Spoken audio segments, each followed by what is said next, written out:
Bonjour Alain, bonjour à toute l'équipe, bonjour à toutes et à tous, à nos auditeurs qui sont donc fidèles à l'émission. Donc bonne nouvelle, c'est donc parti pour une nouvelle session. Que vous soyez chez vous, au travail, sur la route, sur le net, à l'hôpital ou en faisant votre sport, le pasteur Josias vous souhaite une excellente journée.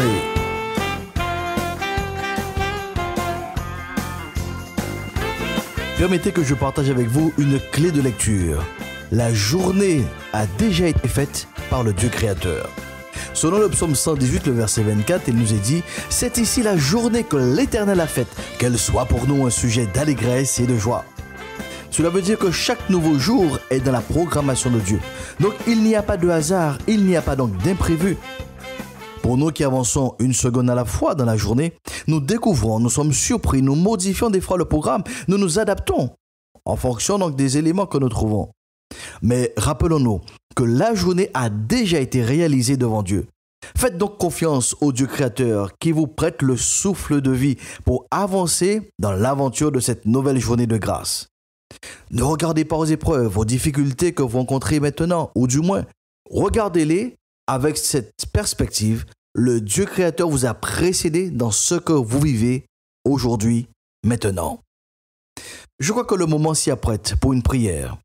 Je vais prier pour vous, madame. Oui, monsieur, je prierai aussi pour vous. Dans la mesure de vos possibilités, je vous invite à vous arrêter dans ce que vous faites pour marquer le respect et suivre donc la prière. Prions. Ô Dieu créateur, quelle bonne nouvelle de savoir que chaque jour que tu nous accordes a été créé par toi, non seulement en termes de date, de durée, mais aussi dans son contenu. Les mots hasard, imprévu, surprise, inattendu, non programmé ne font pas partie de ton vocabulaire. Avant que l'épreuve, le moment difficile vienne, tu le savais déjà. Avant que les modifications, les changements s'opèrent dans nos planifications, ils existaient déjà pour toi. Ta parole nous rappelle en Jérémie 10, verset 23, « Je le sais, ô Éternel, que la voix de l'homme n'est pas en son pouvoir. Ce n'est pas à l'homme quand il marche à diriger ses pas. » C'est pour cela que je prie pour ce monsieur. Je prie également pour cette dame, pour qu'elles aient donc une compréhension plus juste sur ce nouveau jour que tu accordes. C'est la journée que tu as faite et que tu accordes à chacun pour qu'il en fasse donc une bonne gestion. Aide les auditeurs à relire l'histoire de leur vie à la lumière de cette vérité. La journée est déjà terminée devant toi avant qu'elle débute pour nous. Que cette vérité soit de nature à fortifier cet homme, à encourager cette femme, à changer les larmes en sourires, l'incompréhension en explication. C'est pour cela que nous te remercions pour ce nouveau jour de grâce que tu nous accordes. Nous apprécions le privilège d'être vivants ce jour. Nous te demandons donc la sagesse afin que nous puissions bien gérer les secondes, les minutes et les heures que tu nous offres. Amen.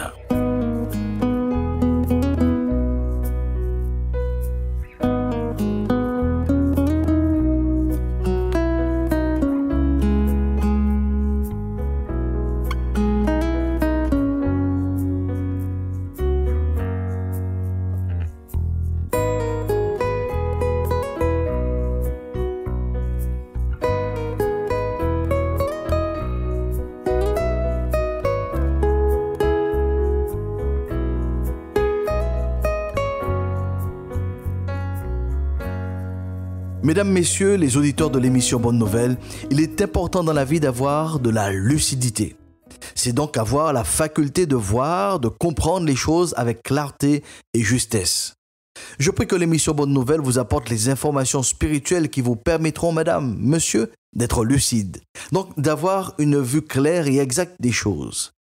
La vérité que nous venons de considérer sur la journée que l'Éternel a faite et qu'il nous accorde, c'est la même vérité qui s'applique aussi dans cette campagne électorale pour les municipales.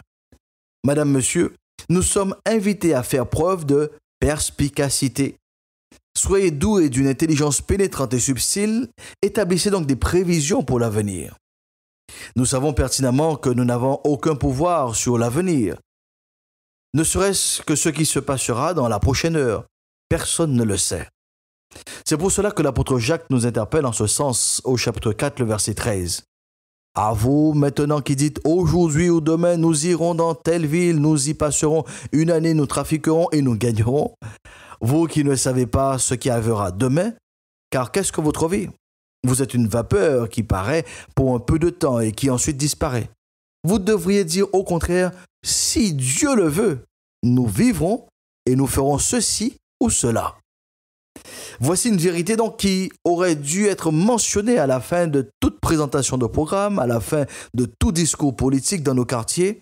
Si Dieu le veut, nous vivrons et nous ferons ceci ou cela. Le dernier mot est à Dieu. D'où l'expression « si Dieu veut, l'homme propose, mais c'est Dieu qui dispose ». Toute la bonne volonté, toute la motivation, toute l'énergie qui peuvent être investies dans cette campagne électorale sont assujetties à la souveraineté de Dieu qui est l'autorité suprême et qui délègue son autorité. Nous en avons donc déjà parlé. Cette vérité doit alimenter la lucidité des candidats, des lieutenants, des partisans qui tiennent les QG, qui sillonnent le terrain pour susciter de l'adhésion. Même si vous ne pouvez pas le dire officiellement pour des raisons de laïcité, au moins intégrez-la dans votre engagement politique.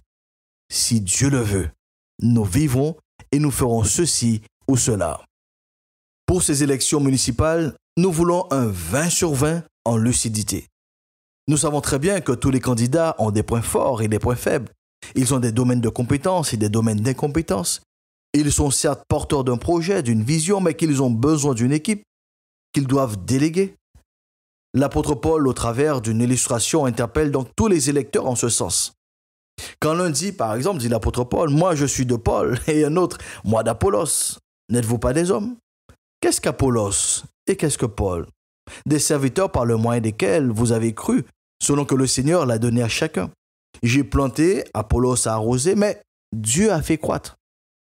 En sorte que ce n'est pas celui qui plante qui est quelque chose, ni celui qui arrose, mais Dieu qui fait croître.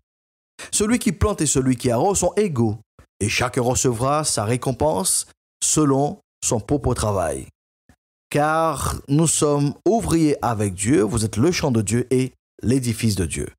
1 Corinthiens 3, versets 4 à 9. En application, chers auditeurs, la sensibilité politique, le choix de son candidat sont une chose.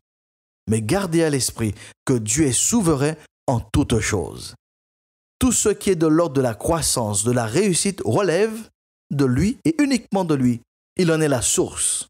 Enfin, pour terminer, je vous invite, chers électeurs, à vous approprier cette autre vérité qui consolidera aussi votre lucidité.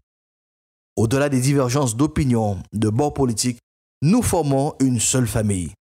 Il n'est dans l'intérêt de personne que les différences de couleur politique génèrent la division, contribuent à déchirer des couples, des familles, le voisinage, des collègues de travail, des amis, j'en passe. Nous avons beaucoup plus de points communs à partager dans le quotidien que de points de discorde. Nous avons plus de défis à relever ensemble que d'exploits personnels à réaliser. L'histoire de la Guadeloupe nous a déjà démontré que face aux enjeux majeurs, que nous savons travailler l'un à côté de l'autre, chacun dans ses domaines de compétences. De vrais défis ont été relevés dans le passé en période de crise parce que nous avons su travailler l'un après l'autre en vue d'un résultat satisfaisant. En dehors des crises, cette capacité demeure. Il est de la responsabilité de chacun de faire preuve de lucidité, de s'approprier cette vérité du Christ. Les uns ont besoin des autres pour la réussite de l'intérêt général. Lors d'une prochaine session, nous approfondirons bien ce sujet. En attendant, je vous invite à nous contacter au 06 90 92 77 71. 06 90 92 77 71. Vous retrouverez aussi le pasteur Josias sur les réseaux sociaux, sur YouTube, Facebook, Instagram et Twitter, tout au long de la semaine.